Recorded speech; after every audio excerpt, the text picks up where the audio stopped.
غزہ پر صہیونی حملے جاری ہیں۔ صبح سے اب تک 43 فلسطینی شہید ہو گئے۔ مقبوضہ مغربی کنارے میں فلسطینی مجاہدین کے حملے میں 2 اسرائیلی فوجی زخمی ہوئے۔ صہیونی فوج نے غزہ شہر کو بمباری کا مرکز بنا رکھا ہے، جہاں تازہ حملوں میں 31 فلسطینی شہید ہوئے۔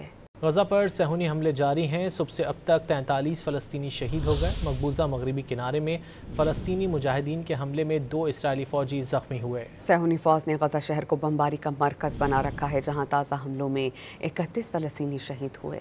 غزہ پر صہیونی حملے جاری ہیں۔ صبح سے اب تک 43 فلسطینی شہید ہو گئے۔ مقبوضہ مغربی کنارے میں فلسطینی مجاہدین کے حملے میں 2 اسرائیلی فوجی زخمی ہوئے۔ صہیونی فوج نے غزہ شہر کو بمباری کا مرکز بنا رکھا ہے، جہاں تازہ حملوں میں 31 فلسطینی شہید ہوئے۔ صہیونی فوج نے غزہ شہر کو بمباری کا مرکز بنا رکھا ہے، جہاں تازہ حملوں میں 31 فلسطینی شہید ہوئے۔ صہیونی فوج نے غزہ شہر کو بمباری کا مرکز بنا رکھا ہے، جہاں تازہ حملوں میں 31 فلسطینی شہید ہوئے۔ غزہ پر صہیونی حملے جاری ہیں۔ صبح سے اب تک 43 فلسطینی شہید ہو گئے۔ مقبوضہ مغربی کنارے میں فلسطینی مجاہدین کے حملے میں 2 اسرائیلی فوجی زخمی ہوئے۔ صہیونی فوج نے غزہ شہر کو بمباری کا مرکز بنا رکھا ہے، جہاں تازہ حملوں میں 31 فلسطینی شہید ہوئے۔